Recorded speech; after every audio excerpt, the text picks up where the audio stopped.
لیکن پاکستان میں داخل ہوتے ہی میں رضیہ اور شاہ جی جیسے لوگوں سے برسر بہکار ہو گیا، اور اس طرح پچھلے واقعات میرے ذہن میں محو ہوتے چلے گئے۔ لیکن آج تھر پارکر میں سرحد پر ہیروئن کی تیاری میں استعمال ہونے والے کیمیکل کے ڈرم پکڑے جانے کی خبر سے وہ تمام واقعات میرے ذہن میں تازہ ہوتے چلے گئے، اور میں نے طے کر لیا کہ یہاں سیٹ ہونے کے بعد پہلی فرصت میں عمر کوٹ کا رخ کروں گا اور اس کافر ادا حسینہ کو تلاش کر کے رئیس کبو تک پہنچنے کی کوشش کروں گا۔ ہمیں اس بنگلے میں رہتے ہوئے کئی روز ہو گئے تھے۔ اس دوران میری تو پڑوسیوں سے واجبی سی الیک سلیک ہوئی تھی، لیکن بعض پڑوسیوں سے نرگس کے تعلقات کچھ زیادہ ہی گہرے ہو گئے تھے۔ میں نے ایک عدد سیکنڈ ہینڈ مارگلا کار بھی خرید لی۔ یہ دیکھنے میں اگرچہ پرانی تھی مگر اس کا انجن بہترین حالت میں تھا، اور اتفاق سے یہ کچھ سستی بھی مل گئی تھی۔ ویسے تو میں 30-40 لاکھ کی کوئی نئی کار بھی خرید سکتا تھا، لیکن اس طرح میں لوگوں کی نظروں میں نہیں آنا چاہتا تھا، اس لیے سیکنڈ ہینڈ مرگلا پر ہی فی الحال اکتفا کیا تھا۔ ہمارے پاس کروڑوں روپے نقد اور کروڑوں روپے کے زیورات تھے، لیکن یہ رقم ہم نہ تو بینک میں رکھوا سکتے تھے اور نہ ہی لاکر میں۔ لاکر اگرچہ محفوظ ترین جگہ تھی مگر مجھے اس پر بھروسہ نہیں تھا۔ شبہ ہونے کی صورت میں لاکر کھولا بھی جا سکتا تھا۔ اس طرح نہ صرف سب کچھ ہمارے ہاتھ سے نکل جاتا بلکہ ہمیں بھی زندگی کا باقی حصہ جیل میں گزارنا پڑتا۔ مجھے سب سے زیادہ فکر رقم اور زیورات کی تھی۔ ظاہر ہے ہم یہ تھیلا 24 گھنٹے اپنے ساتھ لے کر نہیں گھوم سکتے تھے، لیکن نرگس نے اس تھیلے کے لیے بھی ایک محفوظ جگہ تلاش کر لی تھی، اور میرے خیال میں یہ محفوظ ترین جگہ تھی، اور اس کا انکشاف بھی محض اتفاق ہی سے ہوا تھا۔ ہم نے جس کمرے کو اپنا بیڈ روم بنایا تھا اس میں سفید فرمیکا کی 3 درازوں والی ایک الماری تھی۔ یہ الماری خاصی بڑی تھی، ڈبل بیڈ یا الماری ایک سیٹی، 2 کرسیوں اور ڈریسنگ ٹیبل رکھنے کے بعد کمرے میں چلنے پھرنے کی جگہ نہیں رہی تھی، اس لیے یہ فیصلہ کیا گیا کہ اس بڑی الماری کو دوسرے کمرے میں منتقل کر دیا جائے اور وہاں کی الماری کو یہاں لے آیا جائے۔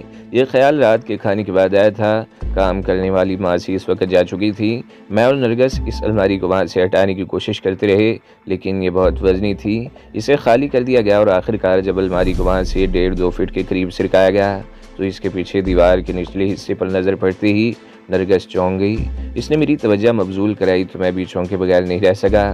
الماری کے پیچھے دیوار میں فرش کے ساتھ ملا ہوا تقریباً 8 انچ اونچا اور 4 فٹ لمبا خلا تھا، جس پر لکڑی کا ایک تختہ جڑا ہوا تھا۔ میں نے اسکریو ڈرائیو کی مدد سے وہ تختہ اکھاڑ دیا۔ یہ خلا اندر سے تقریباً 1 فٹ گہرا تھا۔ میں نے ہاتھ ڈال کر دیکھا، وہ خالی تھا۔ میرا خیال تھا دیوار میں فرش کے ساتھ ملا ہوا یہ خلا جوتے وغیرہ رکھنے کے لیے بنایا گیا تھا، لیکن بعد میں کسی وجہ سے اسے بند کر دیا گیا اور یہ الماری اس کے سامنے کھڑی کر دی گئی۔ تم اس تھیلے کے لیے پریشان تھے نا؟ نرگس نے میری طرف دیکھتے ہوئے کہا۔ کیا اس سے بہتر اور کوئی جگہ ہو سکتی ہے؟ میری آنکھوں میں چمک سی ابھر آئی۔ رقم اور زیورات والا تھیلا چھپانے کے لیے اس سے بہتر کوئی اور جگہ ہو ہی نہیں سکتی۔ نرگس نے وہ خلا اندر سے صاف کر دیا۔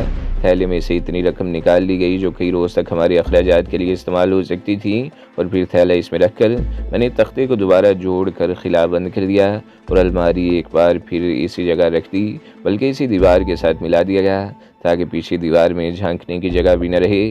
اب ہم رقم کی طرف سے مطمئن ہو گئے اور آزادی سے گھر سے باہر گھوم پھر سکتے تھے۔ کئی روز اور گزر گئے اور آخرکار ایک روز میں نے اپنی اصل مہم کو جاری رکھنے کا فیصلہ کر لیا۔ میں نے نرگس کو اپنے فیصلے سے آگاہ کیا تو وہ اچھل پڑی۔ تمہارا دماغ تو خراب نہیں ہو گیا؟ اس نے مجھے گھورا۔ اتنی مشکل سے تو ان مصیبتوں سے پیچھا چھوٹا ہے، اب آرام سے بیٹھے رہو۔ روپے پیسے کی ہمارے پاس کمی نہیں، آڑ کے لیے کوئی کام شروع کر دو تو بہتر ہے۔ کسی اچھے علاقے میں جنرل سٹور کھول لو، نئی مصیبتوں کو دعوت مت دو اور آرام سے زندگی گزارو۔ مصیبتیں آسانی سے پیچھا نہیں چھوڑتی، میں نے مسکراتے ہوئے جواب دیا، اور پھر ہمیں شاید اندازہ نہیں کہ انڈیا کی انٹیلیجنس ایجنسی را ہمارے ملک کی سلامتی کے لیے کتنا بڑا خطرہ ہے، اور یہ کام تم یہاں رہ کر بھی کر سکتے ہو، تمہیں سامنے آنے کی بھی ضرورت نہیں ہوگی۔ نرگس نے میرے خاموش ہونے پر کہا، جس طرح تم نے پس منظر میں رہ کر بندرگاہ پر ہیروئن پکڑائی تھی، اسی طرح پس منظر میں رہ کر رئیس کبو کے بارے میں بھی اعلیٰ حکام کو اطلاع دے سکتے ہو۔ یہ معاملہ اس طرح سے حل نہیں ہوگا، میں نے جواب دیا۔ پولیس کو اس کی اطلاع دینے کا کوئی فائدہ بھی نہیں، قانون بعد میں حرکت میں آئے گا اور ان لوگوں کو اس کی اطلاع پہلے ہو جائے گی۔ یہ اس کام کا مجھے تجربہ ہے۔ میں چند لمحوں کو خاموش ہوا، پھر بولا، یہ میرے انڈیا جانے سے پہلے کی بات ہے۔ ہیروئن کے بزنس میں میری رمضان نامی ایک شخص سے ٹسل چل رہی تھی۔ ایک مرتبہ رمضان کے پاس افغانستان سے ہیروئن کی ایک بڑی کھیپ آئی تھی، کروڑوں کمال تھا۔ مجھ سے غلطی یہ ہوئی کہ میں نے ایک پولیس آفیسر کو اس کی اطلاع دے دی۔ اس نے کچھ اس قسم کی بات کی جیسے 1 گھنٹے کے اندر اندر چھاپا مار کر مال کو ضبط اور رمضان کو گرفتار کر لیا جائے گا۔ میرا ایک آدمی گلبرگ میں رمضان کی کوٹھی کی نگرانی کر رہا تھا۔ 1 گھنٹے بعد اس نے فون پر اطلاع دی کہ وہ پولیس آفیسر سادہ لباس میں رمضان کی کوٹھی پر گیا تھا۔ وہ تقریباً 15 منٹ وہاں رہا۔ اس کے جانے کے بعد 15 منٹ بعد ایک اسٹیشن ویگن بھی کوٹھی سے نکل کر کسی طرف چلی گئی۔ اس کے 3 گھنٹوں بعد اسی پولیس آفیسر نے اپنے 4 ماتحتوں کے ساتھ رمضان کی کوٹھی پر چھاپا مارا۔ میرا ماتھا تو اس وقت ٹھنکا تھا جب میرے آدمی نے سادہ لباس میں پولیس آفیسر کو رمضان کی کوٹھی پر جانے کی اطلاع دی تھی اور بعد میں چھاپا تو اخلاقاً مارا گیا۔ ظاہر ہے وہاں کیا ملتا، مال تو اسٹیشن ویگن پر وہاں سے نکالا جا چکا تھا۔ میرے آدمی سے غلطی یہ ہوئی تھی کہ اس نے اسٹیشن ویگن کا پیچھا نہیں کیا تھا۔ نہیں نرگس جی، میں نے نرگس کی طرف دیکھتے ہوئے کہا، میں اس معاملے میں رسک نہیں لے سکتا۔ ہمارے ہاں پولیس کے محکمے میں فرض شناس لوگ کم اور کالی بھیڑیں زیادہ ہیں، اور یہی ایک بڑی وجہ ہے کہ لوگ پولیس سے تعاون کرتے ہوئے بھی کتراتے ہیں۔ میں اگر پولیس کو خفیہ طور پر اطلاع دے دوں گا تو کسی کارروائی سے پہلے یہ خبر رئیس قابو تک پہنچ جائے گی اور وہ یا تو روپوش ہو جائے گا یا اپنا بندوبست کر لے گا۔ ایسے لوگوں کے ہاتھ ویسے بھی بہت لمبے ہوتے ہیں اور ان پر آسانی سے ہاتھ نہیں ڈالا جا سکتا۔ کئی وجوہات کی بنا پر قانون کا ہاتھ ان کے گریبان تک نہیں پہنچ پاتا، اس لیے مجھے ان کے گریبان پر ہاتھ ڈالنا پڑے گا۔ تم جان بوجھ کر اپنے لیے بہت بڑا خطرہ مول لے رہے ہو، نرگس نے میرے خاموش ہونے پر کہا۔ اس کے بغیر کوئی چارہ نہیں ہے، میں نے جواب دیا، اور ویسے بھی کون سا ہم خطرے سے باہر ہیں، ہمارے چاروں طرف خطرات ہی خطرات ہیں۔ کوئی معمولی سی کوتاہی ہمیں کہیں سے کہیں پہنچا سکتی ہے، لہٰذا بہتر یہی ہے کہ بے خبری میں ماری جانے کے بجائے ہم آتش نمرود میں کود پڑیں۔ ٹھیک ہے، نرگس نے گہرا سانس لیتے ہوئے جواب دیا، میں تمہارے ساتھ ہوں۔ اس وقت تو تم میرے ساتھ ہو، لیکن اگلے کچھ عرصے تک میرے ساتھ نہیں رہو گی، میں نے مسکراتے ہوئے کہا۔ کیا مطلب؟ نرگس نے مجھے گھورا۔ میں عمر کوٹ اکیلا ہی جاؤں گا، اس مرتبہ میں نے سنجیدگی سے جواب دیا۔ ہو سکتا ہے مجھے بہت زیادہ خطرات کا سامنا کرنا پڑے، تم ساتھ ہوگی تو میں آزادی سے نقل و حرکت نہیں کر سکوں گا، اور پھر میں نہیں چاہتا کہ میری وجہ سے تمہارے گلے پر بھی چھری پھر جائے۔ اور نرگس گہرا سانس لیتے ہوئے بولی، تو تم یہ سمجھتے ہو کہ تمہارے پاس کروڑوں کی مالیت کی زیورات دیکھ کر میں صرف عیش کرنے کے لیے تمہارے ساتھ گاؤں سے بھاگی تھی؟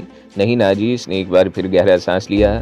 میں تمہارے ساتھ عیش کر رہی ہوں تو تمہیں کسی کٹھن راستے پر تنہا بھی نہیں چھوڑوں گی۔ تم عمر کوٹ اکیلے نہیں جاؤ گے، میں تمہارے ساتھ ہوں گی، یہ میرا فیصلہ ہے، بس اس موضوع پر کوئی بات نہیں ہوگی۔ میں چند لمحے نرگس کے چہرے کو دیکھتا رہا، اس کے چہرے پر ناقابل شکست عزم تھا۔ میرے منہ سے بے اختیار گہرا سانس نکل گیا۔ میں دل ہی دل میں رضیہ اور نرگس کا تجزیہ کرنے لگا۔ مجھے وہ رات اچھی طرح یاد ہے جب رضیہ کا شوہر شجاع جیل میں تھا، میں اور رضیہ گھر میں اکیلے تھے۔ اس نے موقع سے فائدہ اٹھایا تھا اور اس نے مجھے ایک ایسے راستے پر ڈال دیا تھا جس سے میری واپسی ممکن نہیں تھی۔ چند روز تو رضیہ مجھے کھلاتی رہی، داؤ پیچ سے کھلاتی رہی، پھر میں اس سے کھیلنے لگا۔ اس کے برعکس یہ نرگس تھی، اس نے بھی میرے لیے سب کچھ تیاگ دیا تھا۔ میرا خیال تھا کہ شاید میرے پاس ڈھیر ساری دولت دیکھ کر اس نے اپنی غربت اور شوہر کو لات ماری تھی۔ یہ لاہور میں کئی مہینے میرے ساتھ رہی تھی۔ میرے زیورات، رضیہ کے گھر سے چرائی ہوئی گراں قدر رقم اور رضیہ کی کوٹھیوں سے فروخت ہونے والی رقم نرگس ہی کی تحویل میں تھی۔ لاہور میں کئی مرتبہ ایسے موقع آئے تھے کہ وہ سب کچھ لے کر رفو چکر ہو سکتی تھی، لیکن اس نے ایسا نہیں کیا، اور اب بھی میں اسے ایک سنہرا موقع فراہم کر رہا تھا۔ میں عمر کوٹ چلا جاتا اور میری عدم موجودگی سے فائدہ اٹھا کر وہ ساری دولت لے کر رفو چکر ہو سکتی تھی، لیکن اس کے خیالات جان کر مجھے بڑی حیرت ہوئی تھی۔ بقول اس کی وہ صرف عیش کرنے کے لیے میرے ساتھ گھر سے نہیں بھاگی تھی، وہ موت کی راہوں پر بھی میرے ساتھ قدم بقدم چلنے کو تیار تھی۔ وہ مجھ سے الگ نہیں ہونا چاہتی تھی۔ کتنا فرق تھا رضیہ اور نرگس میں۔ اس رات ہم نے کسی اچھے ہوٹل میں ڈنر کا پروگرام بنایا اور میرے خیال میں شیرٹن سے بہتر اور کوئی ہوٹل نہیں تھا۔ PIDC ہاؤس کا چوراہا بارونق بھی تھا اور خوبصورت بھی۔ ایک کارنر میں زیر تعمیر ہوٹل کا کئی منزلہ ویران سٹرکچر کھڑا تھا۔ میں شہر کے بارے میں زیادہ سے زیادہ معلومات حاصل کرنے کے لیے گھومتا رہتا تھا۔ 2-3 مرتبہ اس طرف بھی آ چکا تھا اور اس سٹرکچر کے بارے میں پتہ چلا تھا کہ کئی سال پہلے اس لگژری ہوٹل کی تعمیر شروع ہوئی تھی۔ پھر کوئی تنازع پیدا ہو گیا اور کئی منزلوں تک پہنچ کر اس کی تعمیر رک گئی تھی اور یہ ڈھانچہ اب بدنما دھبے کی طرح کھڑا تھا۔ اس کے سامنے ایک طرف PIDC ہاؤس کی لمبی چوڑی عمارت تھی اور دوسری طرف پرل انٹر کانٹیننٹل، اور پل کے سامنے سڑک کی دوسری طرف شیرٹن ہوٹل جس کی پچھلی طرف چیف منسٹر ہاؤس تھا۔ پارکنگ میں کھڑی چمچماتی کاروں میں میری سیکنڈ ہینڈ مرگلا کسی بدنما دھبے ہی کی طرح لگ رہی تھی، لیکن مجھے اس پر کوئی شرمندگی نہیں تھی، بلکہ اپنے ساتھ نرگس کو پا کر میری گردن کچھ تن سی گئی۔ نرگس بھی خوب تیار ہو کر نکلی تھی۔ کراچی آنے کے بعد اس نے پڑوسن سے ساڑی پہننا سیکھ لی تھی اور پھر اس نے صدر کے کریم سینٹر سے کئی قیمتی ساڑیاں خرید لیں۔ اس وقت اس نے کسی قدر گہرے رنگ کی بہت ہی خوبصورت ساڑی پہن پہن رکھی تھی جو اس کی گوری رنگت پر خوب جچ رہی تھی۔ بلاؤز بھی کسی قدر مختصر اور کشادہ گریبان کا تھا۔ سلکی ساڑی کا پلو بار بار کندھے سے ڈھلک رہا تھا۔ نرگس نے تھیلا الماری کے پیچھے چھپانے سے پہلے کچھ زیورات استعمال کے لیے نکال لیے تھے۔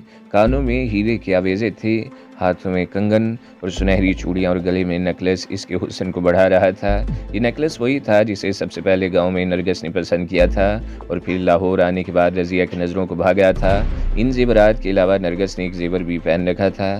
ایسا زیور یہاں بہت اونچی سوسائٹی کی آزاد منوش خواتین استعمال کرتی تھیں، جبکہ ہندوستان میں اس کا زیادہ استعمال دیکھنے میں آیا تھا۔ اور یہ زیورات سونے کا ڈھیلا ڈھالا سا بیلٹ تھا، تقریباً نصف انچ حجم کی بہت سی طلائی تتلیاں تھیں جنہیں ایک چین کی صورت میں ایک دوسرے سے منسلک کر دیا گیا تھا، اور آگے والی ایک تتلی پر ہیرا جڑا ہوا تھا اور یہ تتلی ناف کے اوپر تھی۔ چلنے سے یہ خوبصورت چین اس طرح حرکت کرتی تھی کہ دیکھنے والے کو اپنا سانس رکتا ہوا محسوس ہوتا۔ جب ہم ہال میں داخل ہوئے تو حل نظر نرگس کی طرف اٹھ گئی۔ ہیڈ ویٹر نے بھی بڑھ کر احترام سے ہمارا استقبال کیا اور بڑے احترام سے ہمیں خالی میز پر لے گیا۔ نرگس کو اس ہوٹل کا کھانا تو پسند آیا، لیکن کھانے کے بعد کافی پیتے ہوئے اس کے چہرے کے تاثرات بار بار بگڑ رہے تھے۔ کافی کی تلخی سے اچھی نہیں لگی تھی۔ کافی پیتے ہوئے میری نظر بائیں طرف اٹھ گئی، جہاں تیسری میز پر ایک ادھیڑ عمر مرد اور ایک عورت بیٹھے ہوئے تھی، اور اس عورت کو دیکھ کر میرا دماغ بھگ سے اڑ گیا۔ وہ رضیہ تھی۔ رضیہ میرے بالکل سامنے نہیں تھی، بلکہ اس کا بایاں پہلو میری طرف تھا۔ جب ہم یہاں تھے تو میری میز خالی تھی اور نہ جانے رضیہ اور وہ آدمی کس وقت وہاں کر بیٹھ گئے تھے، اور یہ کہنا مشکل تھا کہ اس نے ہمیں دیکھا تھا یا نہیں۔ ویسے میں نے یہ کہہ کر اپنے آپ کو تسلی دی کہ اس نے ہمیں نہیں دیکھا تھا، اور اس کی پشت اس طرف تھی اور میں آڑے رخ پر تھا۔ اگر رضیہ نے ہمیں دیکھا ہوتا تو اب تک ایک بہت زوردار قسم کا ہنگامہ شروع ہو چکا ہوتا۔ رضیہ کے ساتھ جو آدمی بیٹھا تھا اس نے قیمتی 3 پیس سوٹ پہن رکھا تھا۔ ٹائی پر لگی ہوئی سنہری پن پر ایک چھوٹا سا نگ لگا ہوا تھا جو روشنی میں بار بار چمک رہا تھا۔ اس کی عمر اگرچہ 40-45 کے درمیان تھی، لیکن جسم مضبوط اور گھٹا ہوا تھا۔ لباس سے قطع نظر شکل و صورت سے ویسا ہرگز نہیں لگتا تھا جسے شیرٹن جیسے ہوٹل میں خوش آمدید کہا جا سکتا ہو، لیکن جیب میں پیسہ ہو تو ہر جگہ رسائی ممکن ہو جاتی ہے۔ اور پھر اس کے ساتھ تو رضیہ کی صورت میں چلتی پھرتی سفارش تھی۔ اس شخص کے بال کرینے سے ترشے ہوئے تھے اور چہرے پر خوشخوشی داڑھی تھی جس میں ہلکی سفیدی جھلک رہی تھی۔ ایک کان میں سونے کی بالی تھی جو بالکل چپکی ہوئی تھی۔ کیا ہوا؟ تمہاری صورت پر اچانک 12 کیوں بجنے لگی؟ نرگس کی آواز سن کر میں چونک گیا۔ میرے منہ سے اختیار نکلا، ایک بہت ہی خوفناک قسم کی چیز ہم سے تیسری میز پر بیٹھی ہوئی ہے۔ ہاں پیچھے مڑ کر مت دیکھنا، میں نے اسے پہلو بدلتے دیکھ کر ٹوک دیا۔ کیا مطلب؟ کون ہے وہ؟ نرگس نے مزید آگے جھکتے ہوئے پوچھا۔ اس کا لہجہ سرگوشی سے زیادہ نہیں تھا۔ رضیہ، میں نے بھی سرگوشی میں بتایا۔ نرگس کا چہرہ دھواں ہو گیا۔ اس نے شاید ایک بار پھر پیچھے مڑ کر دیکھنے کی کوشش کی تھی، مگر وہ بڑی مشکل سے اپنے آپ کو روک سکی تھی۔ میں نے اپنی کرسی کو مزید تھوڑا سا گھما لیا تاکہ اگر رضیہ اس طرف مڑ کر دیکھے تو میرا چہرہ اس کی نظروں میں نہ آ سکے۔ ویسے مجھے رضیہ کو اس جگہ دیکھ کر حیرت ہوئی تھی۔ ابھی چند ہی روز پہلے کی تو بات تھی، پولیس نے بندرگاہ پر چھاپہ مار کر بھاری مقدار کی ہیروئن پر قبضہ کرنے کے بعد رشید نامی ایک شخص کو گرفتار کیا تھا، اور رضیہ اپنے ہوٹل سے روپوش ہو گئی تھی۔ پولیس اس کی تلاش میں تھی اور وہ اس طرح آزادی سے گھوم رہی تھی۔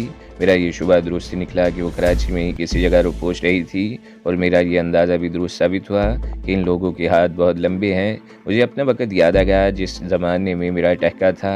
ان دنوں میں بھی ایسی ہی پوزیشن میں تھا۔ میرے ہاتھوں کئی قتل ہو چکے تھے۔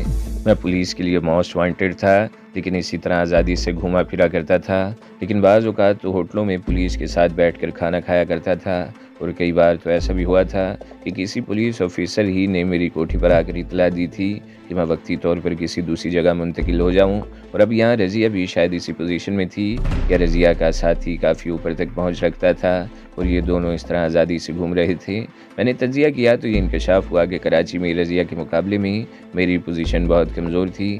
صرف ایک شخص ہی نہیں، کراچی میں رضیہ کے کچھ اور حمایتی بھی موجود ہوں گے۔ شاہ جی کا گروہ صرف لاہور تک ہی محدود نہیں تھا، ان کے مال کی بیرون ملک ترسیل کے لیے کراچی شہر کی حیثیت رکھتا تھا، اور اس جگہ کو انہوں نے خالی نہیں چھوڑا ہوگا۔ یہاں بھی ان کے اڈے ضرور موجود ہوں گے، اور رضیہ کو اس شخص کے ساتھ دیکھ کر میرے خیال کی تصدیق ہو رہی تھی۔ اب یہاں مزید بیٹھے رہنا ہمارے لیے خطرے سے خالی نہیں تھا۔ میں نے ویٹر کو اشارہ کر کے بل طلب کیا۔ بل آنے میں بھی تقریباً 10 منٹ لگ گئے۔ بل کی رقم کے ساتھ میں نے ویٹر کو ایک معقول رقم ٹپ کے طور پر بھی دی اور اسے انگلی سے قریب ہونے کا اشارہ کیا۔ ویٹر بڑے مؤدبانہ انداز میں اس طرح جھکا کہ اس کا چہرہ میرے چہرے کے بالکل قریب آ گیا۔ مرکزی دروازے کے علاوہ ہال سے نکلنے کا کوئی دوسرا راستہ ہے؟ میں نے بھی اس کے کان کے قریب سرگوشی کی۔ یس سر، میرے ساتھ آئیے، ویٹر نے سیدھے ہوتے ہوئے جواب دیا۔ میرے اشارے پر وہ دوبارہ میرے چہرے کے قریب جھک گیا۔ تمہارے ساتھ جانے کی بات نہیں، میں نے سرگوشی کی۔ راستہ بتا دو، ہم خود ہی چلے جائیں گے۔ دائیں طرف ہال کے آخر میں دروازہ ہے، اس طرف سے نکل جائیے، میں کوشش کروں گا کہ آپ کے بعد کوئی اور اس طرف نہ جائے۔ ویٹر نے کہا، کسی قسم کی کوشش کرنے کی ضرورت نہیں، بس اب تم جاؤ اور اپنا کام کرو، میں نے کہا۔ ویٹر خاموشی سے وہاں سے ہٹ گیا۔ وہ بلا تمہارے بالکل پیچھے تیسری میز پر بیٹھی ہوئی ہے۔ میں نے ویٹر کے جانے کے بعد نرگس کی طرف دیکھتے ہوئے سرگوشی کی۔ کرسی سے اس طرح اٹھنا کہ تمہارا رخ نہ بدلنے پائے۔ باہر جانے کا راستہ دائیں طرف سے ہال کے آخر میں ہے۔ میں کرسی سے اٹھتے ہوئے اس طرف گھوم گیا کہ اب میری پشت مکمل طور پر رضیہ والی میز کی طرف تھی۔ نرگس نے بھی اٹھتے ہوئے خاصی احتیاط برتی تھی۔ ہم میزوں کے درمیان چکراتے ہوئے ویٹر کے بتائے ہوئے دروازے کے قریب پہنچ گئے۔ دروازے کی دوسری طرف قدم رکھتے ہی میں بڑی مشکل سے پیچھے مڑ کر دیکھنے کی خواہش کو دبا سکا۔ اس طرح ایک مختصر سی رہدری تھی جس کے اختتام پر شیشے کا ایک اور دروازہ تھا۔ اس دروازے سے نکل کر ہم عمارت کے ایک لان میں پہنچ گئے۔ باہر آتے ہی ہوا کے تازہ جھونکے کے ساتھ رات کی تیز خوشبو بھی نتنوں سے ٹکرائی۔ شاید قریب ہی رات کی رانی کا کوئی پودا تھا جس نے پوری فضا کو معطر کر رکھا تھا۔ ہم عمارت کے اوپر سے گھوم کر سامنے والے رخ پر آ گئے اور تیز تیز قدم اٹھاتے ہوئے پارکنگ کی طرف چلنے لگے۔ آپ مجھے ڈرپوک اور بزدل سمجھ رہے ہوں گے جو رضیہ اور اس کے ساتھی کو دیکھ کر بھاگ رہا تھا۔ نہیں، یہ بات نہیں تھی۔ میں اس وقت ایسی پوزیشن میں تھا کہ اپنے لیے الجھنیں پیدا نہیں کرنا چاہتا تھا۔ رضیہ کے ساتھ صرف ایک آدمی تھا، اگر دو بھی ہوتے تو میں ان سے آسانی سے نمٹ سکتا تھا، لیکن بات وہی تھی کہ اس موقع پر بھی کسی الجھن میں نہیں پھنسنا چاہتا تھا، کیونکہ اس طرح میرا اصل منصوبہ دھرے کا دھرا رہ جاتا۔ مارگلا پارکنگ سے نکال کر میں سڑک پر لے آیا۔ اس وقت رات کے 11:30 بج رہے تھے۔ سامنے ہی چوراہے پر ٹریفک سگنل کی زرد بتی فلیش کر رہی تھی۔ میں نے محتاط انداز میں ادھر ادھر دیکھا اور گاڑی کو سیدھا لیتا چلا گیا۔ ہمارا رخ شاہین کمپلیکس کی طرف تھا۔ یہ بہت کشادہ اور دو رویہ سڑک تھی۔ درمیان میں کئی فٹ چوڑی پٹی پر گرین بیلٹ بنا ہوا تھا جس میں جا بجا فلک بوس درخت بھی گھوم رہے تھے۔ جس سڑک پر ہم جا رہے تھے وہاں بائیں طرف کئی منزلہ ڈھانچہ نما عمارت سے آگے گرلز کالج اور اس سے آگے ایک دو ویران عمارتیں تھیں، جبکہ سامنے والے رخ پر کئی ایکڑ تک گورنر ہاؤس کا لان پھیلا ہوا تھا۔ اس طرح یہ سڑک تقریباً ویران تھی۔ رات کے 10 بجے اکا دکا گاڑیوں ہی کی آمد رفت تھی۔ آگے شاہین کمپلیکس کا چوراہا تھا جہاں سے بائیں طرف چندری گڑھ روڈ شروع ہو جاتا تھا۔ اس طویل سڑک پر صرف دفاتر تھے، کوئی رہائشی عمارت نہیں تھی، اس لیے یہ سڑک بھی کسی بیوہ کی طرح اجڑی ہوئی مانگ کی طرح ویران تھی۔ تاہم اکا دکا گاڑی اس وقت بھی اس طرف سے گزر رہی تھی۔ چوراہے کے دائیں طرف وہ سڑک تھی جو مسلم جم خانہ اور آرٹس کونسل کے سامنے سے ہوتی ہوئی چلی گئی تھی۔ آرٹس کونسل سے آگے یہ سڑک عجیب سے چوراہے بلکہ ششراہے سے بدل جاتی تھی۔ میں نے وہ سڑک اختیار کی جو سیدھی زینب مارکیٹ کے پاس عبداللہ ہارون روڈ سے مل جاتی۔ اس سڑک پر بھی زیادہ تر دفاتر ہی تھے، بعض کئی منزلہ رہائشی عمارتیں بھی تھیں، لیکن اس وقت تو یہاں سناٹا ہی تھا۔ میں نے یہ راستہ اس لیے اختیار کیا تھا کہ عبداللہ ہارون روڈ پر مڑ کر ریگل چوک سے ہوتا ہوا بند روڈ پر پہنچ جاؤں اور یہاں سے نمائش اور گرو مندر سے ہوتا ہوا کریم آباد کی طرف نکل جاؤں۔ آرٹس کونسل والے ششراہے سے میں نے کار زینب مارکیٹ کی طرف جانے والی سڑک پر ڈالی تو ہمارے پیچھے آنے والی ایک اور گاڑی بھی اسی سڑک پر مڑی۔ میں نے اس گاڑی کو شاہین کمپلیکس والے چوراہے سے بھی اپنے پیچھے مڑتے ہوئے دیکھا تھا، مگر زیادہ توجہ نہیں دی تھی، لیکن اس سڑک پر آتے ہی وہ گاڑی برق رفتاری سے آگے نکلی تو میں چونکے بغیر نہیں رہ سکا تھا۔ اس گاڑی کے اندر کی بتی اگرچہ بجھی ہوئی تھی، لیکن اس کے ڈیش بورڈ کی بہت ہلکی نیلگو روشنی میں رضیہ کے چہرہ دیکھ کر میں چونکے بغیر نہیں رہ سکا۔ لیکن اس سے پہلے کہ میں کچھ سوچ سکتا، وہ گاڑی بریکوں کی تیز چرچراہٹ کے ساتھ ہمارے سامنے آ کر رک گئی۔ اگر پوری قوت سے بریک پیڈل نہ دبا دیتا تو تصادم ہو جانا لازمی تھا۔ تاہم مارگلا اگلی گاڑی سے 8-10 فٹ کے فاصلے پر رکی تھی۔ زوردار جھٹکا لگنے سے نرگس اپنی سیٹ سے اچھلی، اس کی پیشانی ڈیش بورڈ سے ٹکرائی اور اس کے منہ سے ہلکی سی چیخ نکل گئی۔ تو دوستو، اگلی قسط سننے کے لیے ہمارے چینل کو ضرور سبسکرائب کریں، ویڈیو کو لائک کریں اور بیل کے آئیکن پر بھی کلک کر دیں تاکہ ہر جو آنے والی ویڈیوز ہیں وہ آپ کو سب سے پہلے ملتی رہیں۔